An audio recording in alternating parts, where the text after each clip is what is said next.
We're live. What's up, Mom? What's up? The stock market's up. Is it though? I thought it was down again. I think today it came back up. So last week we were talking about Gabby Petito and Brian Laundrie. I think we're saying the name right. And the world was on the edge of their seat. We didn't know what was going on. We didn't know she was still alive. There was still a chance that she could be alive, and now unfortunately it appears that she is deceased and it has been ruled a homicide. What else is going on with what you've read? I know you've been really getting prepared for this episode. So what's going on recently? Oh, there's so much going on. So one thing I like what Michael Schmerkanish did an expose on it, Oh, talking did he? about What did he Shmerkanish did. say? Again, like you say with me, not so much the legal side, but one thing he highlighted and people are jumping on the topic about is the false image of social media. So she couldn't have looked happier on many of the pictures of social media. So he's talking about that. I think we should get into that a little bit tonight. I'm looking at if the parents are going to be held to be accessories to a crime. Now, understand no one's been accused of a crime. The police are going to use their due diligence, exquisite care to not make any mistake, because what happens if they make a mistake? He's Then gonna get everything. off. Right. So that's one thing. I'm thinking if he suicided, because as I said last week, the pressure on him, the public pressure was enormous. And then I think we should spend some time on domestic violence and what was the role of the police. And I told you on another show, by the time a pedophile is captured, and I say he because I've only worked with male pedophiles, he has had 11 bad touches, 11, almost a dozen minimum before he's caught. So now you see this story unfold. Do you notice this pattern in all this bad behavior, whether it's Bill Cosby, uh, you know, whether it's this one or that one? You see that it starts with one victim, then two victims, then three victims. So this started with one outburst with Gabby and Brian, and now you're seeing more and more. I don't know if you saw that he had some kind of meltdown in a restaurant. It's just like the same pattern over and over. We only see the tip of the iceberg at first, and then it comes out more and more and more and more. So And let's back up real quick sure. because you're going on, which is fine. And I know people after listening to my, Where I do know you think people, you learned it from? I know When people you after go on them. listening, I know people after listening to my last few podcasts are probably like, why is this guy always on the defense? This, that, and the other thing. First of all, I have two daughters. Both of my daughters, my oldest especially, knows how to defend herself. All right, all right, I get it, but I've always kept in mind that the world is a dangerous place, and that's why I've always trained my daughters to know how to defend themselves. Jade's a little bit younger, so she doesn't understand, but Alexis gets it, and I don't really worry when she's out in public. I always remind her to keep her head on the swivel and all that fun stuff. So you've all seen the body cam footage. We don't need to replay it again. I was thinking, and I told Monica, there was in my opinion, favoritism towards Gabby. Now, I know that people are writing that the police officers saw that Brian had scratches on his face, ultimately kind of came to the conclusion that perhaps Gabby was the aggressor. And let me know what you think. If I was their supervisor, if I was their chief, their commanding officer, whomever, after seeing that body cam footage and seeing it go public like that, in my opinion, I would have no option than to reprimand them in some way, shape, or form, because they came to the conclusion apparently that Gabby was the aggressor. And you're a lawyer, you're a therapist, they guided her to say that she didn't assault him. Did you see that? They were like, I'm going to ask you a question. I need you to think very clearly. And I need you, and in a court of law, that would be leading the witness, would it not be? It would. And I went back to see the rationale, and it's always the same rationale. They don't want to put two young, attractive, looking happy people, young people, into quote unquote the system, because the system doesn't work well. So they don't want to start a record for either one of them. Of course, she would tragically be alive had they started that record, right? Right? So we have to change the whole system because it fails and it doesn't work. And it particularly fails with domestic violence. But I think that's an excellent point. So I went back to see the reasoning. We don't want to put these two young people with labels. It's the same reasoning, Ryan, that I go through when I want to hospitalize the patient, a young person. And the parents say, I don't want a label. I don't want to put that label because maybe they're going to run for senator. Maybe they're going to run for congressman. It's always about, I don't want to label. I don't want to put them in the system. We have a lot of prejudice and we could save more lives. We could certainly do better as a mental health team if we didn't worry about these labels and putting people in the system. So that's point number one. I think if you interviewed them, that's what they would say. They'd say couples spat.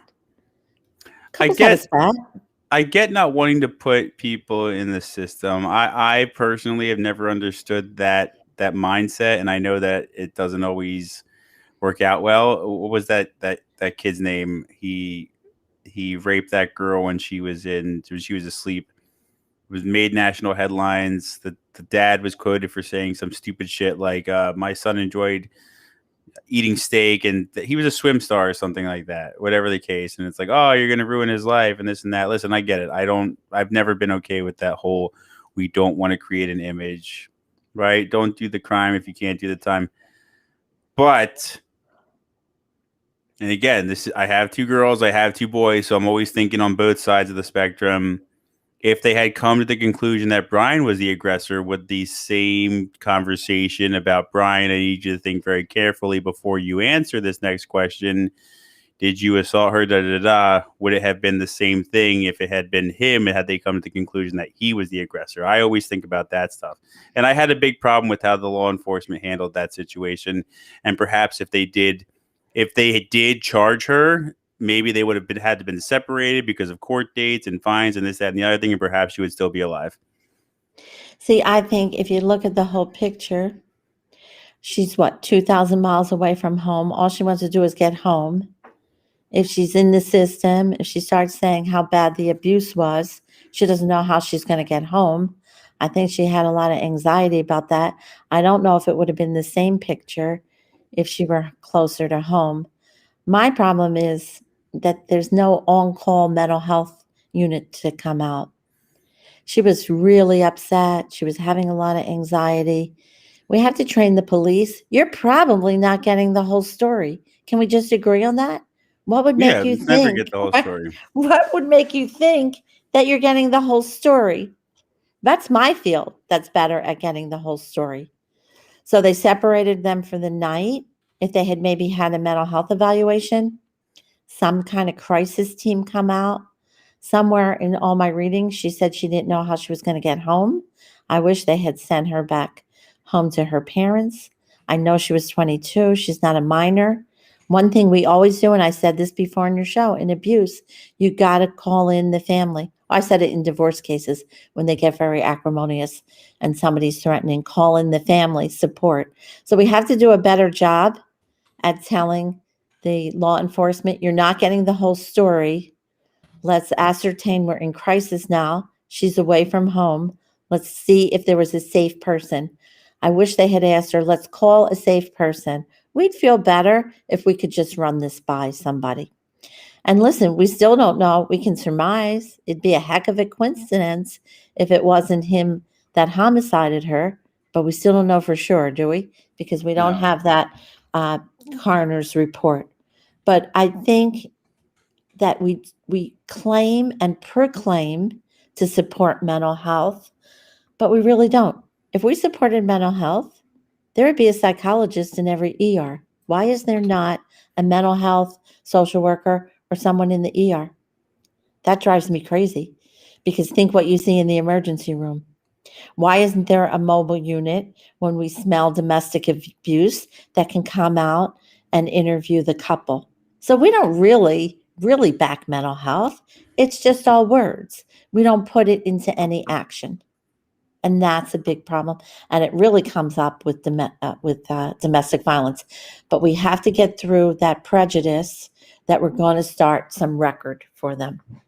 And it sounds like he deserved a record from what was going on, right? Because this was not his first assault on her, I'm sure. Because what did I say? By the time you uncover something, there were multiple acts that happened prior to.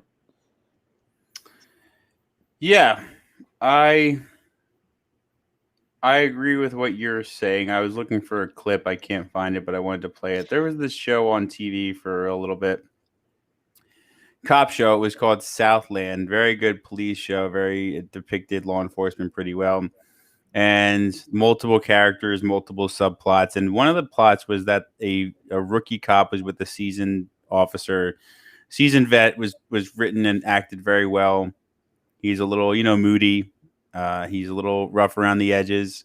Rookie cop, young, good looking, lean, wants to get out there and save the world, whatever. And they got called to a domestic violence call. And the woman has a black eye. Okay. And I believe the guy had a black eye as well. And the commanding officer said, put her in handcuffs, while he put the guy in handcuffs. He told him, put her in handcuffs. And the rookie cop looks at her eye and he says to the husband, did you do this to her? Huh? Did you do this to her? And he starts getting very angry. He loses his focus. She grabs a pot of boiling water and smacks the husband over the head with it. And then the commanding officer said, what did I say to you? He said, I said, put her in handcuffs. And then the lesson you told him was, you never know what you're walking into in a domestic violence situation. Absolutely. And isn't it true that the police they're the least favorable situations? They just get the call. They just get the call. Right. And I think that's always a misconception, is that people think that, the police officers, there's times where they roll up and guns are drawn. I just watched a video where I questioned the guns being drawn in this matter, but there's multiple times where they just roll up, multiple cars, guns out, and it's just because they got a call that something was happening and they responded the way they thought they would need to in most cases. But so we made the point about domestic violence. All right, so now we need you to walk us through this little bit of a follow-up. Give me 1 second here. So why don't you explain to everybody what this means for the case? Federal judge in Wyoming issues arrest warrant for Brian Laundrie. Now, we know, we have a pretty good idea that Brian is that he murdered Gabby. Unfortunately, may she rest in peace. Brian is apparently nowhere to be found, even though a neighbor recently said that they saw Brian and his family leave with a motorhome type attachment on their car.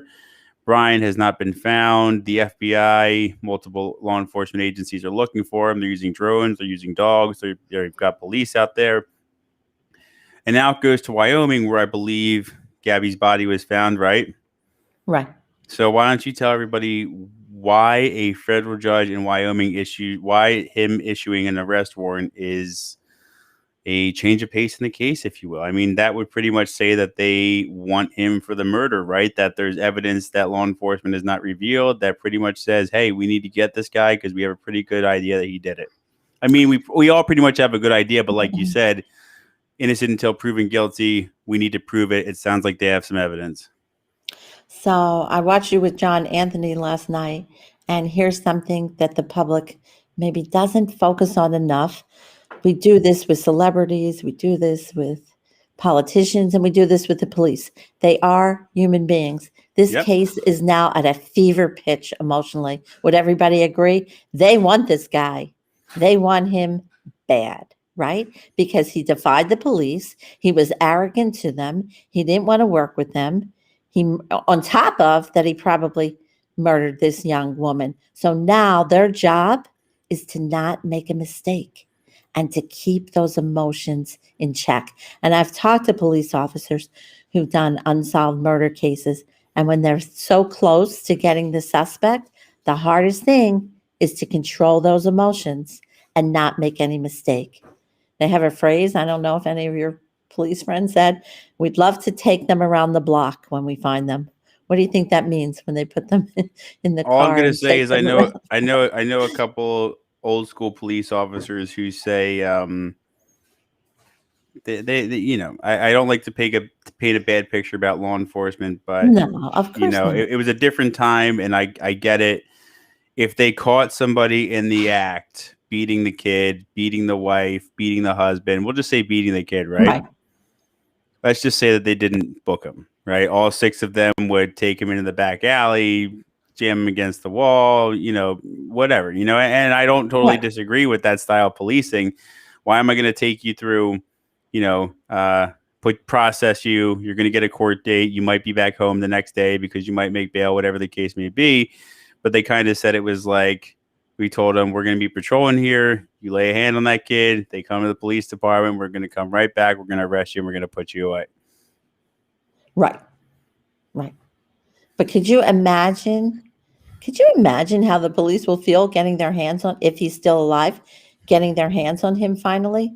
Look at all the time, the effort. He knew where she was in all probability, what he put the parents through. But let me walk you through the hint at the legal question. Of course, it's a federal warrant because now we cross states, right? So anytime there's interstate, it's going to be a federal warrant.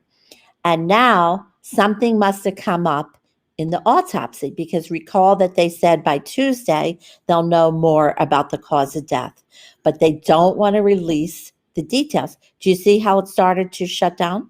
It started to get quiet. We got the autopsy. We identified the body. Everybody wants to know the cause of death because that's going to link him more to the murder. But now the media is quiet about that. We can't leak that to the public. We can't take a chance on any mistake being made. But the assumption now, the prevailing assumption is something in that autopsy report, which they're having problems with because the body decomposed. We don't know the time of death, the cause of the day of death, the time of death. So there was decomposition of the tissue samples, but something was found, you can bet on it, that caused them now to go from a person of interest to issuing a warrant for his arrest. And listen, they always circumstantially knew it was him, because I asked one of my colleagues, Hang on one second.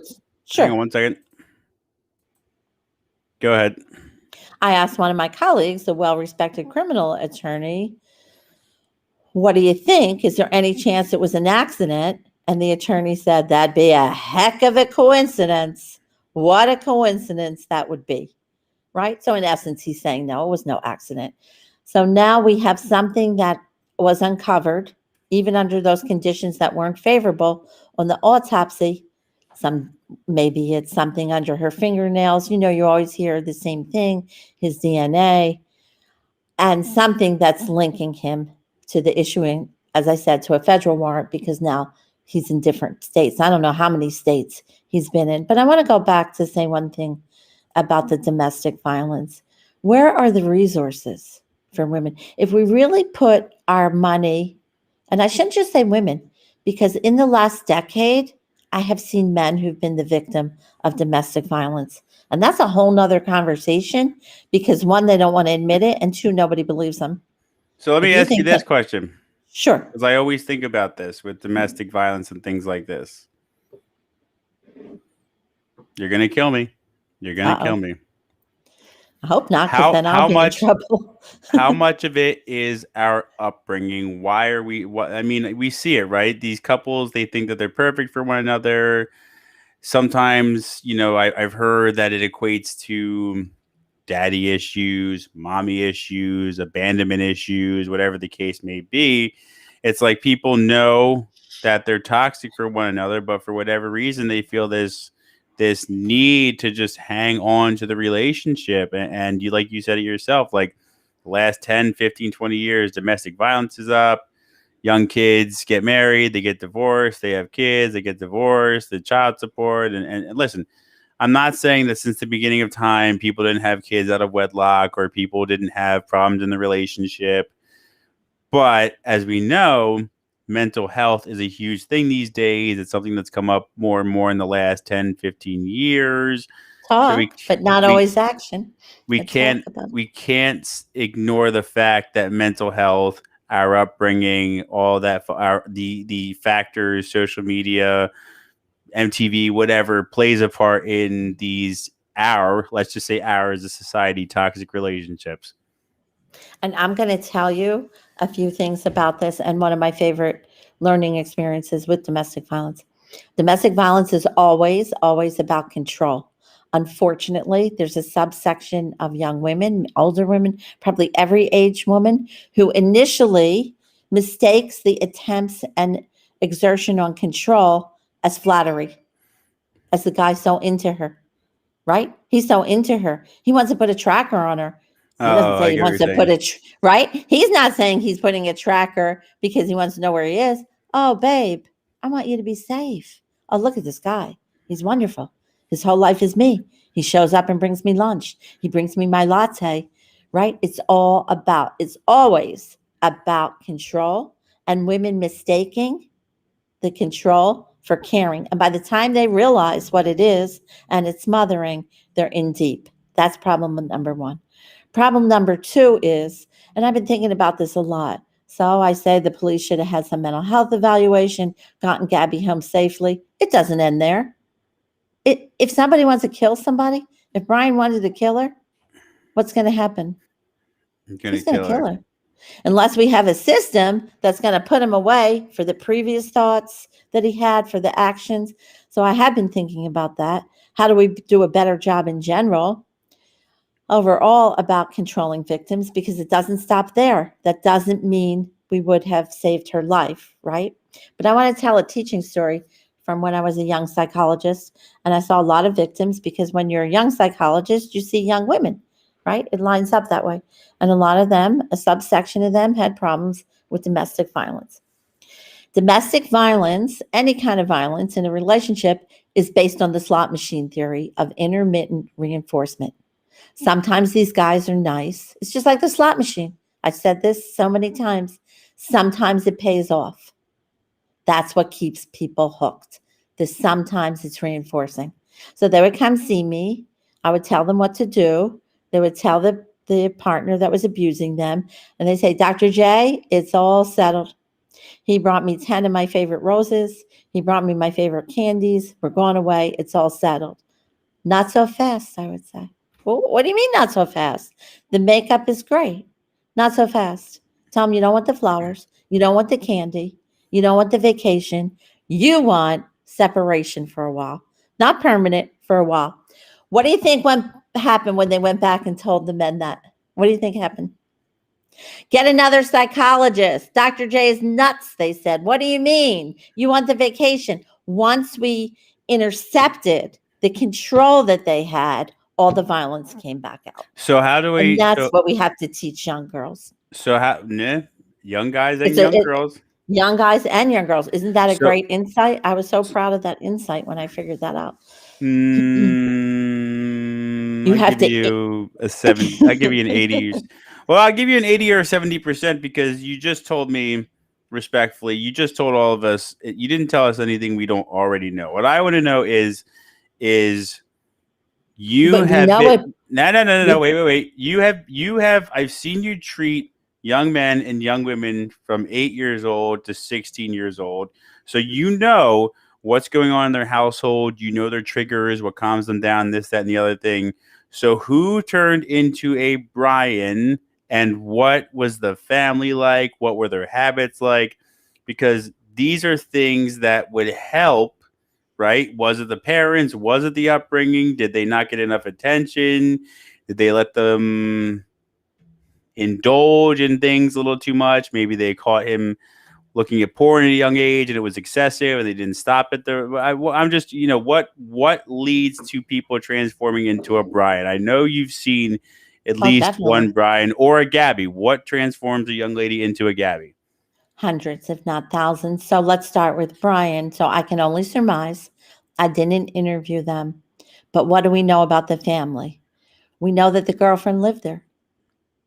We know that maybe they rearranged the house to make Brian happy. They lived there prior to being engaged at a very, very young age. So we know there's some kind of system How that young were they? I accommodates. missed that. When they first moved in, I think she was 20 and he was 21. It's a little bit young. It's a little bit young to move in together into the parents' house.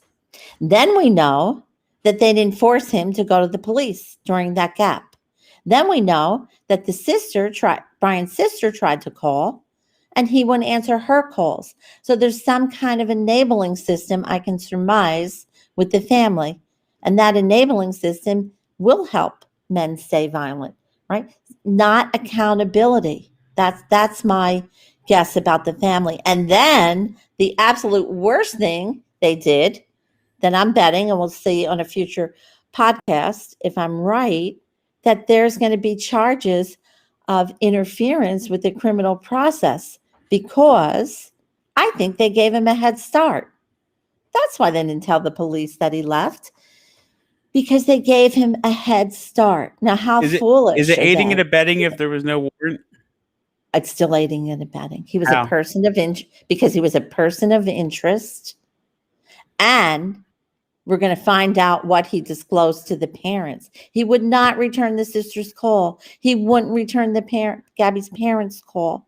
So I think that we know there's some kind of cover-up system that was in this family. Correct? Isn't that all pointing to that? Mm-hmm. Do we know? I wouldn't think that the parents never saw any squabbling or fighting between the two of them. It's all going to come out what happened. Eventually, the whole story will come out. I will say that Gabby's family members said they didn't really see anything in him, but they didn't live with them. They didn't live with them. I also think, and I can't believe nobody says this, maybe I'm the only one who thinks this. How are two young adults, they're not kids, traveling for 4 months? They don't have to work? They don't have to make money? They're not 60 years old and retired and to that stage of life where they can just travel. What kind of plan was that to travel for 4 months? Again, I wonder about his family and what they were thinking. Do you understand what I'm saying? What kind of enabling system was going on there? Well, I get, and people I know. Listen, again, if you're listening, I feel the need to reiterate, I'm not siding with Biden. He did it. I hope law enforcement catches him. I hope that he is tried and to the fullest extent of the law and does the time. If I don't know if the death penalty is legal in Wyoming, but anyway, I have to say it.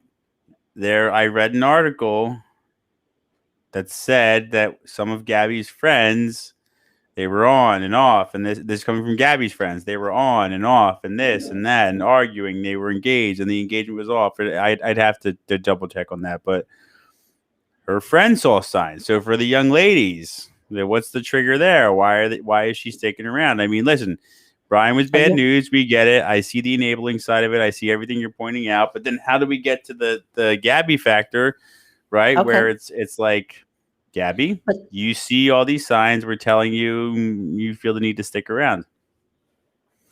Very good questions. And I just want to say one other thing about the enabling system. They lawyered their son up. You think Brian had the money for that criminal lawyer? They lawyered their son up. Well, you know what Richard said on our Monday night on the Ryan Mercer show with Richard Masso? No, I love Richard. What did he say? I love his voice. He said, and I think, and you're lying if you say otherwise. He said if Jade comes to you and she says, "Dad, I accidentally pushed over my boyfriend and he died," you're gonna say, "All right, well, let's have a conversation," right? I think you would agree that any parent in the right, not every parent, but most parents are going to lawyer their kid up if that story or any sort of story like that comes to light. I think very few parents would turn their kid in. And yeah, listen, I'm not defending it. I'm just saying Richard said it, and I said the same thing. Like, listen, I'm not lying. If Jade came to me and she's like, Dad, you were arguing and I pushed him over and it was an accident. Listen, and I used Cosmo DiNardo as a right. You know what I mean? Like in the sense that like that not defending anything that the horrific murders that he committed, but I remember when it happened. Again, to those of you that don't know, I know him. That's all I'm going to say. Or I knew him. I knew the family. when I found out that he had actually done it, I remember thinking to myself that I'm sure his parents did not rock him to sleep at night when he was a baby saying, I hope my kid turns into a serial killer. Right.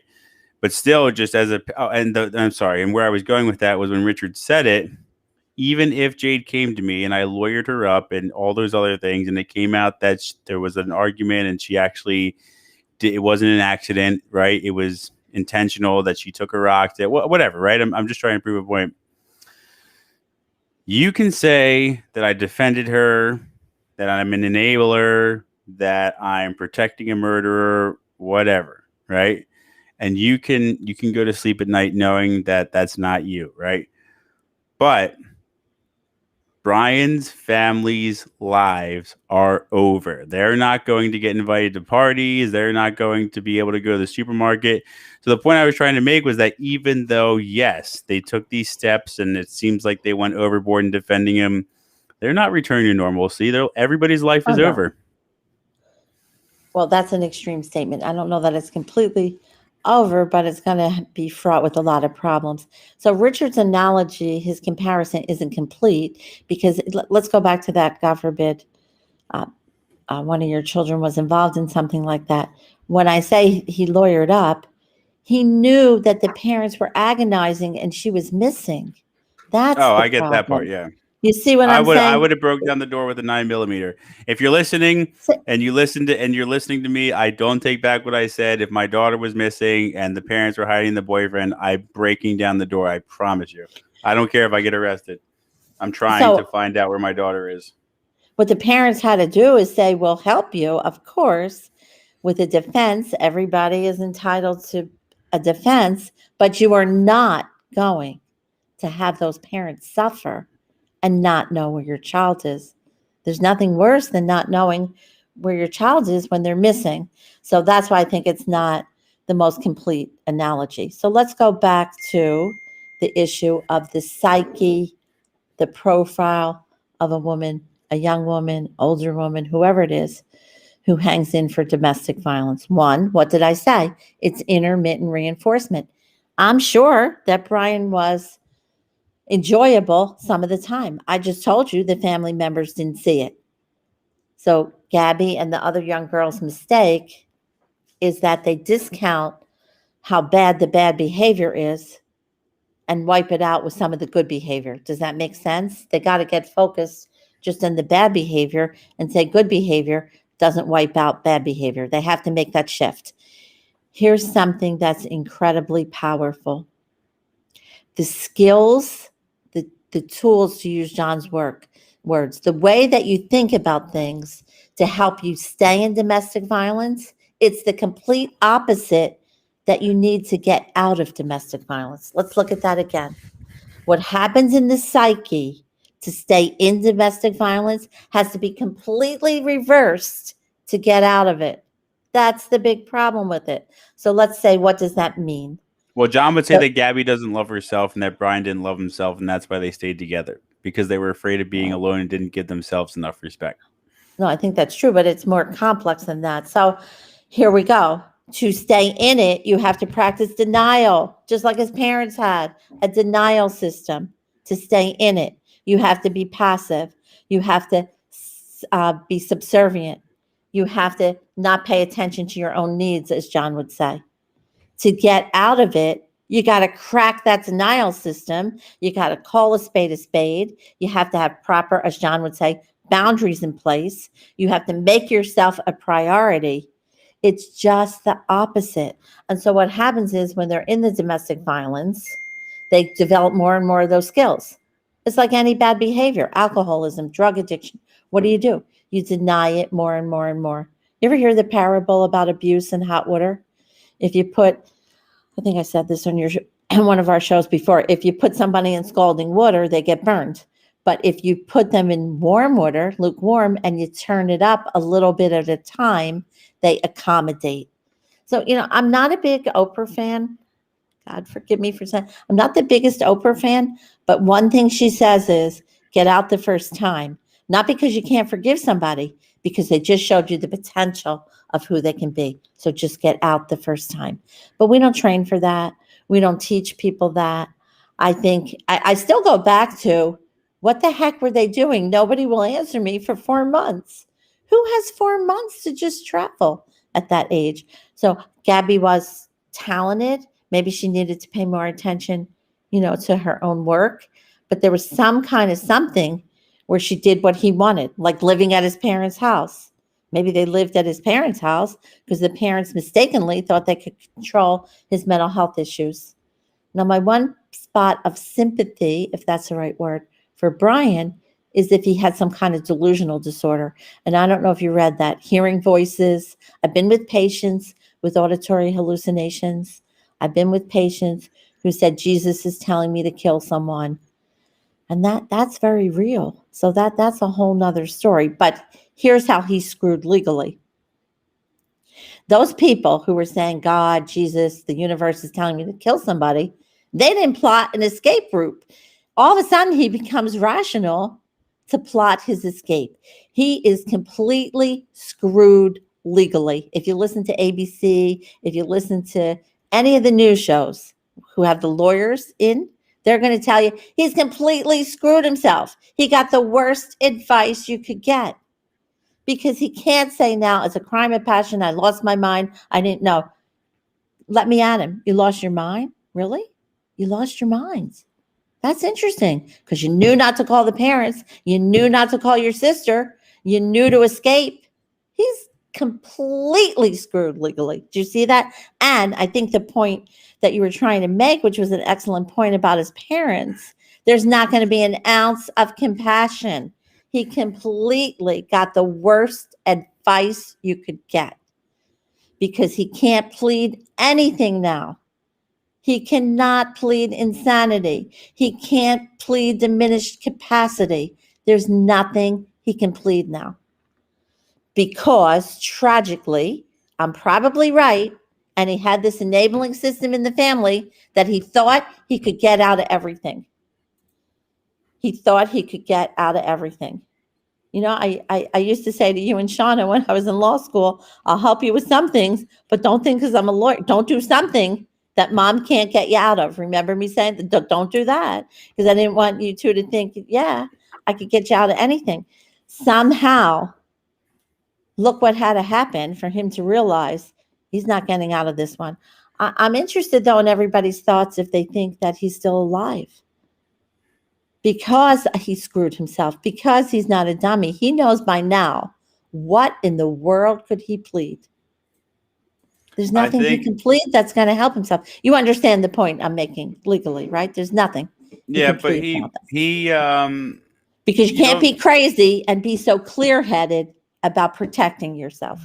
Well, as we wrap things up, we on that note, and I'm sure more will come out by the next time we talk. Mm-hmm. He is apparently an experienced, to some extent, an outdoorsman. He's not on the level of hunter-gatherer where he could just live on his own, but he has some terrain experience. So it'll be interesting to see how far he makes it. I know that they enlisted an underwater diving team to look for evidence. So maybe they think that he was eaten or drowned or something, which that could be a possibility as well. But I'm going to predict that they're so hot to find him because he was so defiant, because of all the factors we enumerated, because of how he tortured her, right? He probably told her anxiety was her fault. That's another thing that happens why the women stay in. It's your fault. It's your fault you're anxious. About making them feel bad, about the self-righteousness of abusers, that nothing's ever their fault.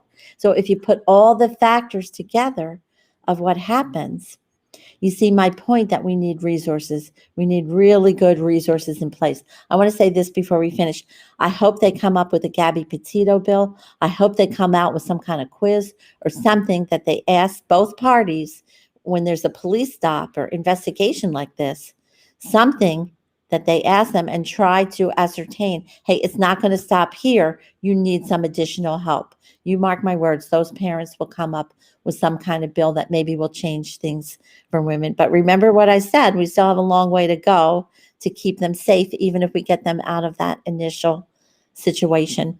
And one other thing, and I don't want to say anything that's disrespectful at all to her parents. But one thing that happens in abuse is the communication breaks down. So anybody listening, if you think your child or adult child is in some abusive situation, do not make them feel bad about it, because then you're doing something as bad psychologically as the abuser. Don't make them feel like they made a bad decision. Make them feel supported and that you're there for them. No questions asked. Come back home. No questions asked. Never have to tell us what happened, because there was some breach in her relationship with her parents. I don't know. The parents were divorced. I don't know the dynamics. Something wasn't right that she couldn't go back home or tell her parents. So be careful, because we have a tendency to get all worked up when the kids confide in us. You got to stay calm. No questions asked. Just like I would hope you would do with your beautiful daughters. No questions asked. Doors open. I'll leave you on this note. How do you know a healthy family? It's a revolving door. It's never a closed door. It's a revolving door, no matter what age you are. You can come in and come back no matter what age. I think that's good advice. And we will leave it there. We will be back next week, perhaps more with Gabby and Brian. I hopefully this saga comes to a conclusion for Gabby's family and everyone involved. They can start to begin the process of if it is Brian, it's Brian, right? We can start to begin the process of putting him away so that the family can have some sort of peace. There hasn't even been any talk about funeral services for her yet. I'm guessing that the agencies and getting her to where she needs to be to her final destination is all underway. So hopefully the family can start to begin the grieving and then the healing in the days and weeks to come. So we will leave everybody with that. More to come. We will see you all next week. Until then, make it a safe week. And the whole world lost something, because she was a beautiful young girl who had a lot to offer in her YouTubing. So it's a time of mourning for all of us. And let's get out there and try to make it safer for other young people. Make it a good week.